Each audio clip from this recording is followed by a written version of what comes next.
Nah, Allah yang punya langit, yang punya bumi gitu. Jadi jangan sampai nampak kita seperti orang ngemis-ngemis dan sebagainya. Tapi kita benar-benar dibikin umat Islam ini punya izzah, punya harga diri. Ar-Rahman 'allamal Qur'an, khalaqal insan, 'allamahul bayan.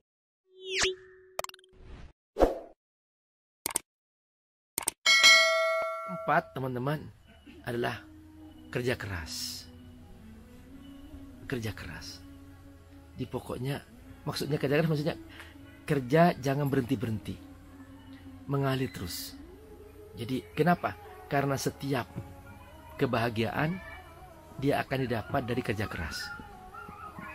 Misalnya, kita bahagia makan karena kita berpuasa dari fajar sampai maghrib.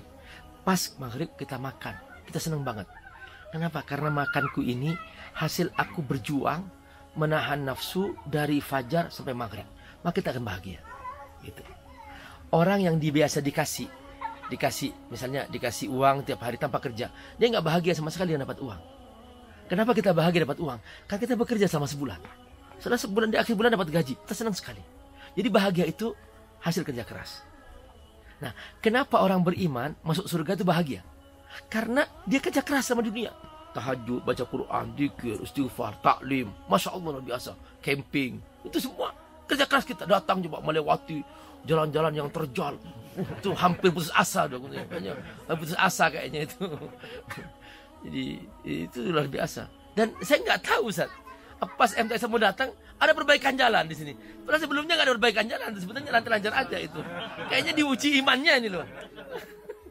Diuji imannya luar biasa. Sebelumnya lancar-lancar aja itu. Nah, teman-teman rahimakumullah.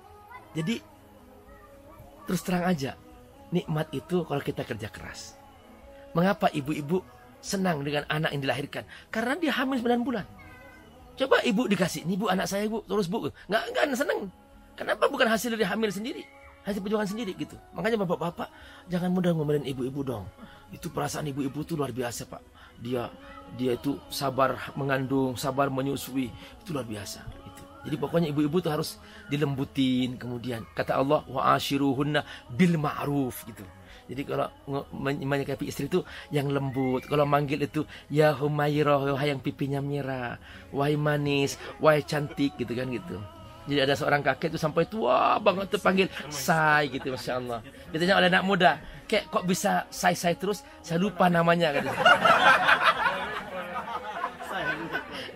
Saya lupa. Siapa ya?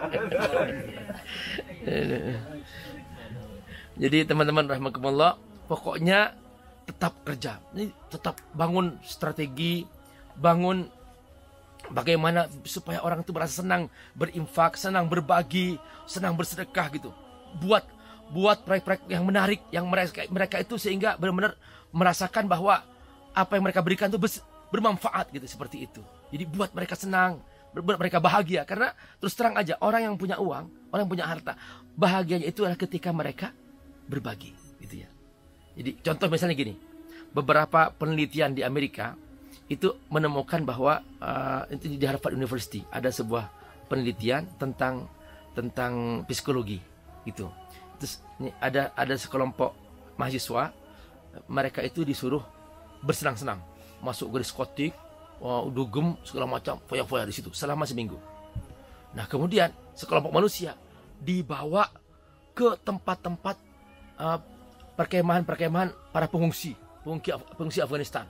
Di situ dia memberi bantuan sosial, mengurus mereka, memberikan makan mereka, berbagi pada mereka. Begitu pulang, masing-masing mahasiswa ini pulang, hasil penelitiannya apa? Mahasiswa yang hasil dari hiburan-hiburan itu, mereka hancur jiwanya, hancur psikologinya, hancur pemikirannya, rusak dan down, malah tambah stres. Tapi mereka yang suka berbagi ini, mereka suka yang berbagi itu, mereka senang, mereka bahagia gitu. Artinya apa? Fitrah manusia itu adalah dia itu senang kalau berbagi. Nah, teman-teman, kita masuk ke alam fitrah itu. Masuk ke alam fitrah itu bagaimana supaya mereka yang mendapatkan rezeki dari Allah SWT, mereka senang menyalurkan kepada saluran yang sudah kita sediakan untuk supaya mereka senang, mereka bahagia gitu. Nah itulah tugas kita semua. Dan untuk ini apa? Kerja keras kata Allah. Kerja keras. Kita harus punya strategi. Gunakan ilmu marketing kita. Jadi kalau dalam profesionalisme kita gunakan marketing, sama juga Pak, Bu, rahmatullah, teman-teman semua, sama. Kita juga di sini butuh marketing yang canggih juga. Bagaimana supaya proyek Allah Subhanahu wa taala bisa menjadi besar juga. Karena justru seharusnya proyek Allah lebih besar. Kenapa? Karena Allah yang punya langit, yang punya bumi gitu. Jadi jangan sampai nampak kita seperti orang ngemis-ngemis dan sebagainya. Tapi kita benar-benar dibikin umat Islam ini punya izzah, punya harga diri. Nah, sehingga nanti nih, misalnya di teman-teman, di zaman Khalifah Umar bin Khattab radhiyallahu anhu, ketika petugas Baitul Mal, mereka itu bekerja dengan secara strategis dan sistematis. Itu dilaporkan bahwa tidak ada seorang penduduk pun di rumah-rumah itu yang membutuhkan zakat. Terjadi lagi di zaman Khalifah Umar bin Abdul Aziz 2 kali. Karena waktu itu harta melimpah dari berbagai macam wilayah dan kemudian penyalurannya sangat bagus dan strategis. Akhirnya apa? Tidak ada seorang pun yang butuh zakat. Nanti kita akan mendengar nih, tidak ada seorang pun dari pegawai MTXL yang butuh zakat. Tidak ada seorang pun, misalnya semua mitra-mitra MTXL yang butuh zakat. Tidak ada seorang pun ya pesantren-pesantren yang diasuh MTXL itu namanya juga yang butuh zakat. Mereka semuanya sudah sejahtera. Nah itu dari mana? Dari kerja keras sistematis yang sudah mereka lakukan dan akhirnya menghasilkan seperti itu. Sampai ketika di zaman Khalifah Umar bin Abdul Aziz itu petugas Baitul Mal itu datang ke rumah-rumah. Dia mengatakan begini, zakat. Terus ini zakat. Terus kata mereka, "Lau ji'tani bil amas lakubiltu." Kalau kamu datang kemarin, aku terima. Sekarang aku sudah cukup dan aku gak butuh zakat. Akhirnya petugas Baitul Mal itu kembali ke Baitul Mal. Itu utuh. Harta zakat utuh, gak kurang sama sekali. Kalau sekarang teman-teman jangan coba-coba. Bawa sedikit, beberapa tempat sudah habis tuh. Gitu. Artinya tugas kita masih besar gitu. Masih besar. Bagaimana caranya nanti kita mendengar nih MTXL sudah keluar keliling ke rumah-rumah, ternyata kembali lagi tuh harta itu. Karena semua gak butuh zakat. Nah itu yang kita bisa harapkan, mudah-mudahan teman-teman bisa sampai ke level itu insya Allah. Jangan buang-buang waktu. Waktu ini adalah waktu yang sangat mahal dari Allah. Maksudnya apa? Jangan buang-buang jatah hidup kita. Karena para ulama mengatakan al-waqtu huwal haya. Waktu itulah jatah hidup. Jadi jadikan hidup kita teman-teman bermanfaat. Jadikan hidup kita ini mengandung pahala. Jangan sampai ada satu pun sedikit pun dari hidup kita ini yang sia-sia. Jangan. Pokoknya berusahalah untuk selalu. Kata Nabi ya dalam satu peristiwa itu bahwa waktu ini adalah merupakan bagian dari hidup kita. Dan Allah menyebutkan fa idza faragta fansab. Kalau kamu kosong sedikit, isi. Kosong sedikit, isi. Gitu. Selesai dari ibadah, segera ibadah yang lain. Selesai dikir, baca Quran. Selesai baca Quran, dikir lagi. Setelah dikir, sedekah. Setelah dikir, ngurus orang. Pokoknya di kantor itu usahakan. Kalau teman-teman pas waktu senggang, gunakan silaturahim. Kenapa? Karena silaturahim itu kunci terbaik. Jadi misalnya hari ini bagi-bagi tugas. Yang fulan kamu silaturahim sama manajer, sama JM. Ngobrol-ngobrol aja. Ajak ngopi misalnya gitu. Kemudian ke sini silaturahim. Pokoknya setiap hari sebar silaturahim. Kenapa? Karena silaturahim itu membangun keakraban, membangun kedekatan. Jadi itu ngobrol-ngobrol aja, nggak usah targetkan apa-apa. Ketemu karena kita pengen silaturahim aja, gitu. Ini kata Nabi, man ahabba ayyub satalahu fi rizki wa ayyun sya'alu fi asari falisil rahmah. Siapa itu orang yang ingin dimudahkan rezekinya, dimudahkan hidupnya, pokoknya silaturahim. Jangan putus silaturahim. Siapapun teman sekantor. Senang itu kita duduk bersama mereka misalnya. Pokoknya pas kosong nggak mengganggu tugas mereka, datangin aja, ketemu sebagai teman gitu loh. Nanti cerita-cerita apa saja yang buat mereka senang, seperti itu. Jadi pokoknya hal-hal yang sifatnya membuat senang itu intinya cerita gitu. Saya kemarin silaturahim kepada beberapa tokoh gitu. Saya sempat cerita tentang orang Madura gitu ya.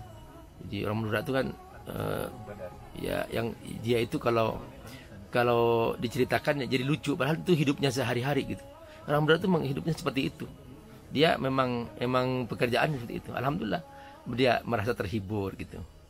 Jadi biasanya kan kalau orang Madura itu kalau apa ngeles-ngelesnya itu yang lucu itu. Ngeles-ngelesnya lucu. Jadi pernah dia numpang ke toilet, terus kemudian pas di toilet terdengar kentut besar nyaring sampai keluar gitu. Akhirnya ditegur oleh orang yang punya toilet, "Pak, Bapak itu kalau kentut jangan nyaring-nyaring dong, kedengaran nih semua ini, kita terganggu dengan kentut Bapak," gitu.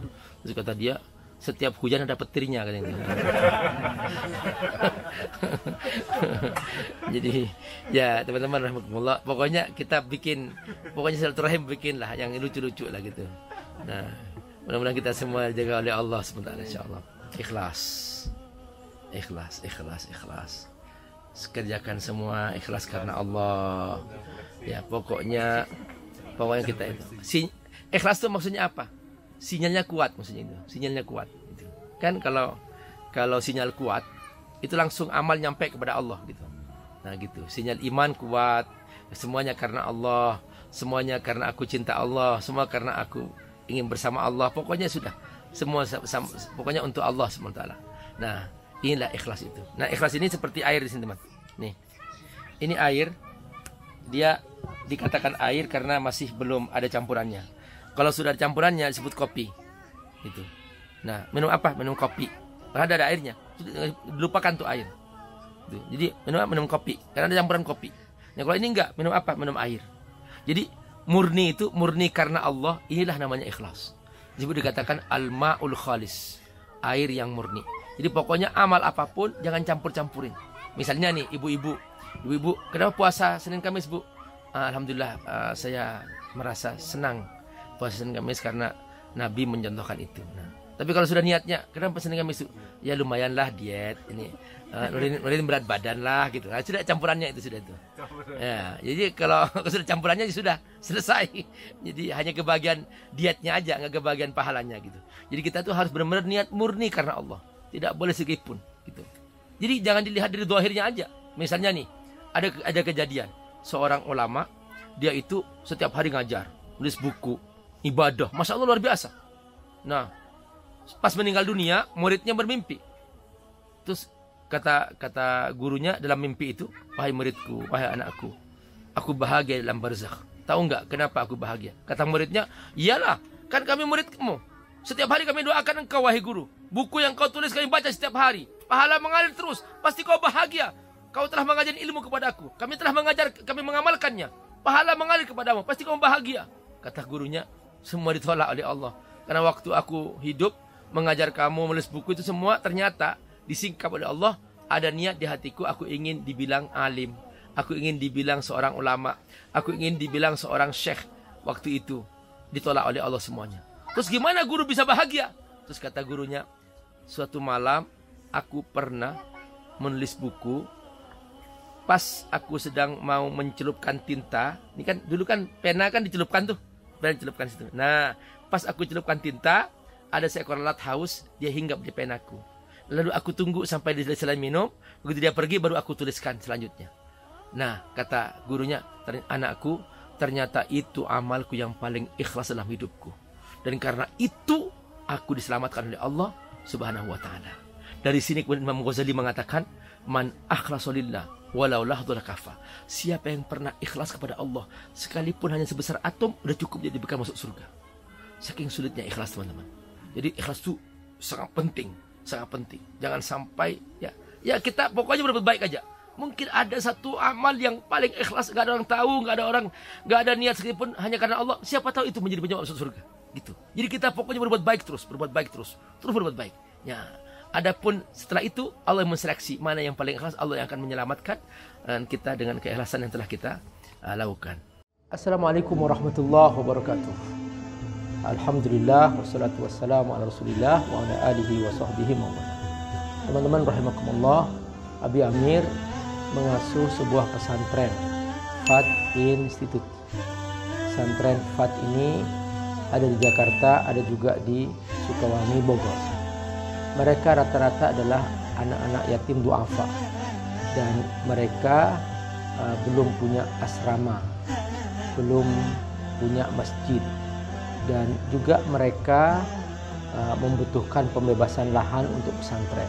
Teman-teman, membantu para penghafal Quran adalah menyiapkan mereka punya masa depan yang cerah, dan otomatis kita juga membantu diri kita sendiri, karena dengan membantu mereka menjadi penghafal Quran, menjadi para ulama, semua kebaikan yang mereka kerjakan, setiap huruf dari Quran yang mereka ulang-ulang, kita semua kebagian pahala. Bukan hanya itu, nanti di alam akhirat, di surga, mereka akan datang menyambut kita dengan mahkota yang indah.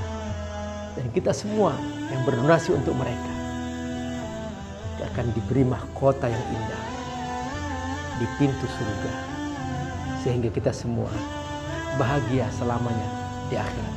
Ayo bergabung membantu para santri, yatim duafa, penghafal Al-Quran di pesantren Fadlul Tafsir di Sukawangi, Bogor, melalui rekening di bawah ini. Semoga Allah berkati. Assalamualaikum warahmatullahi wabarakatuh.